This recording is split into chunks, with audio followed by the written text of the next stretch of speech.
Okay, guys, so this is part 3. Now, with those 2 inheritance I've received, I also grew up in an environment where my mom had her issues, my dad had his issues.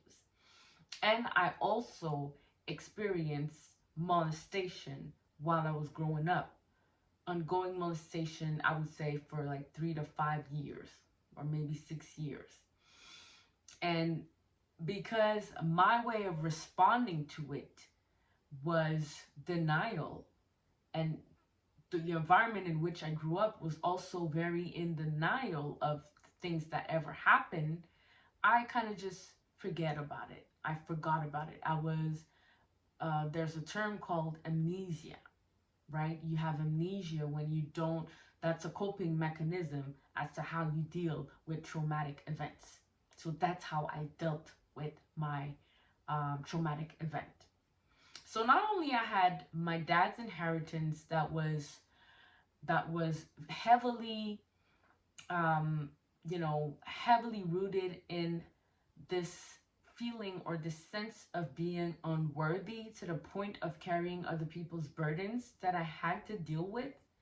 But I also had to deal with this inheritance from my mom's side as to the type of woman that I need to be in this world. That was heavily as well burdening for me, because I feel that my mom was never really, the type of person, even though I was not raised by her, but the time that I spent with her was the type of person that was not there for, um, the loving family, or, that was not there to encourage, you know, marriage, to encourage um, partnerships.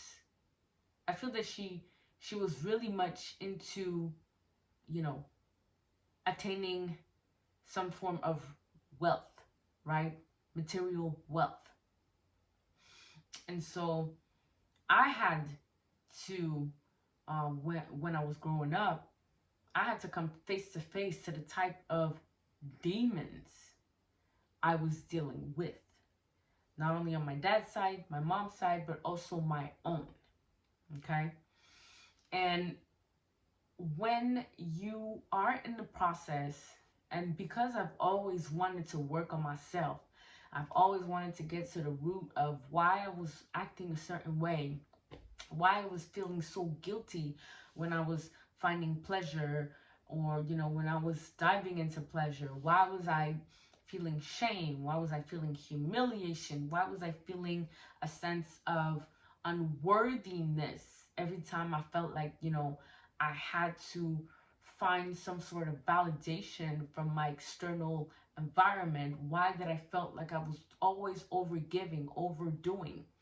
It's because I was carrying so many loads of of burdens from both of my parents' side and then my own. Okay?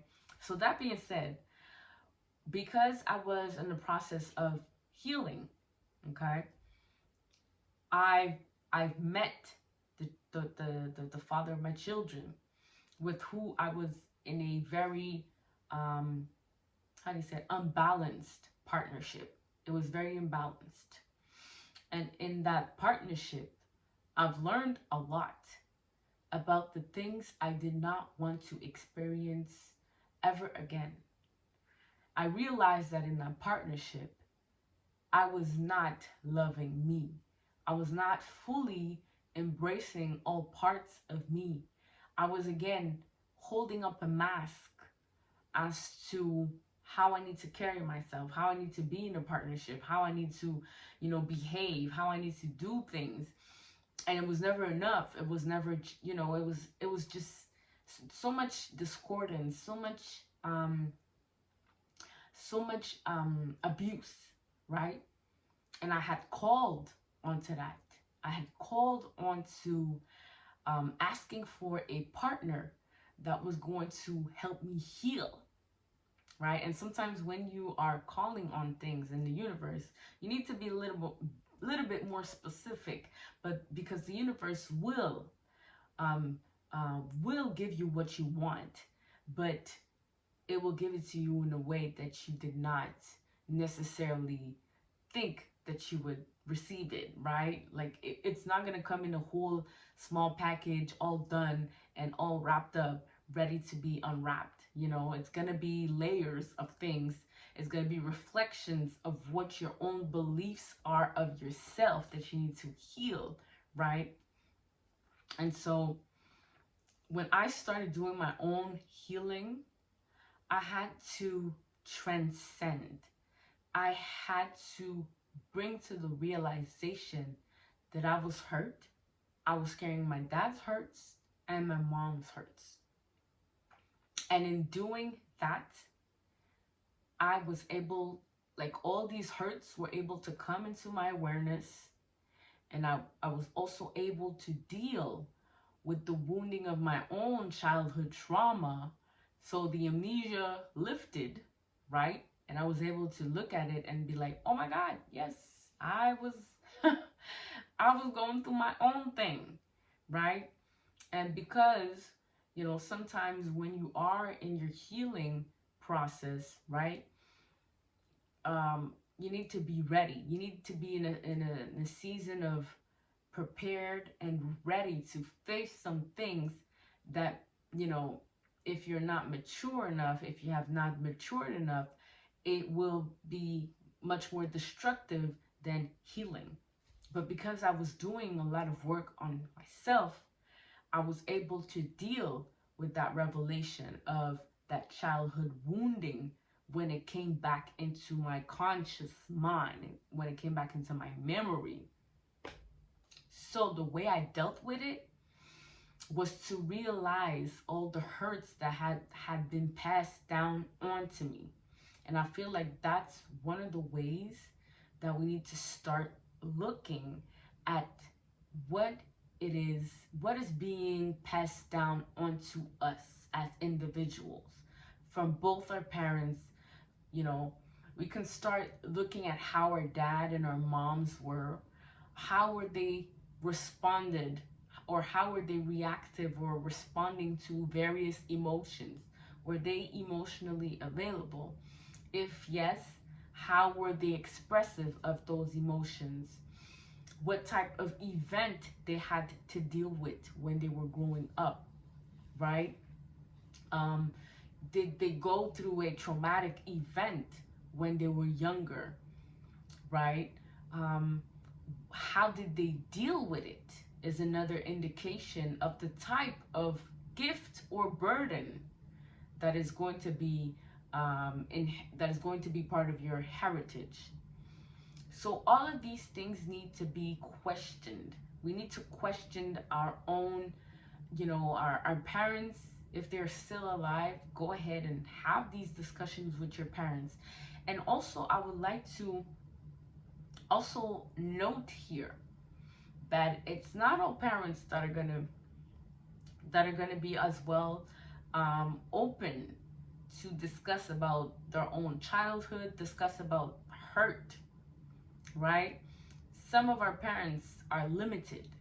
They're limited because they're convinced, you know, that they are rightfully entitled to um and I'm talking here about my, you know, African parents or black parents, you know, when they get into a certain age, they feel that they have attained some form of entitlement over everybody else because they have gotten to this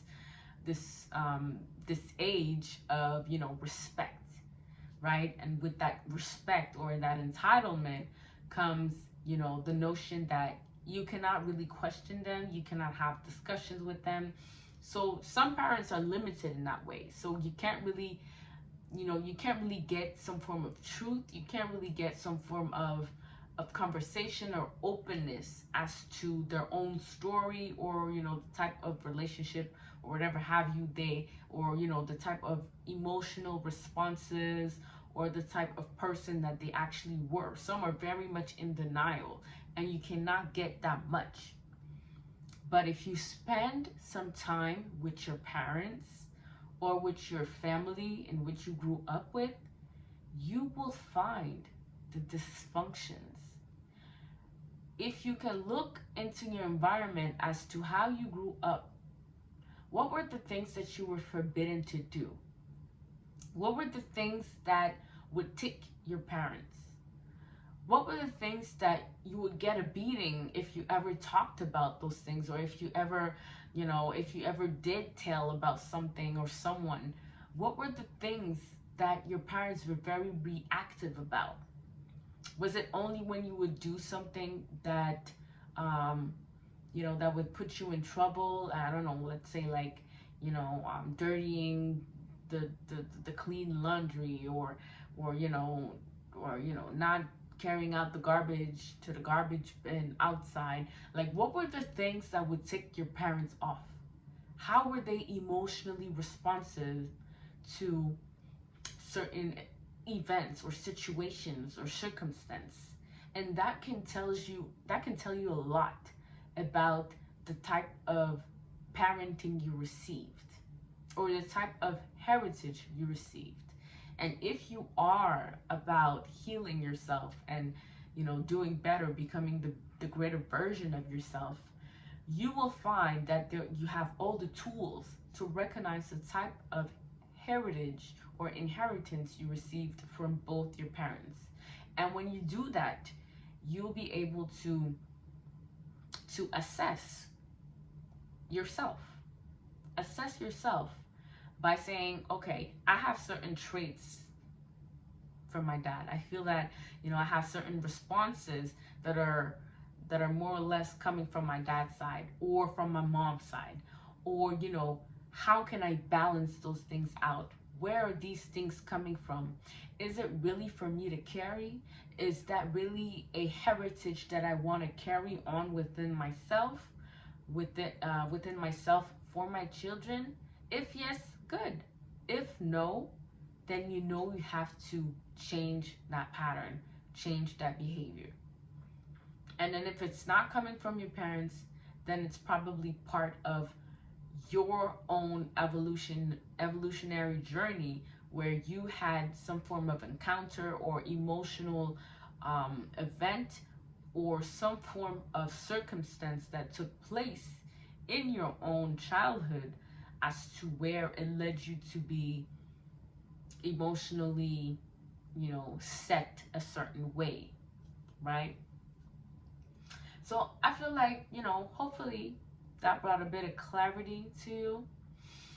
And one of the things that's very much indicative, if your parents dealt with a form of attack in the lower chakras, right, the sacral or the root, know that they had been cut from their feminine essence. And that is very indicative, okay?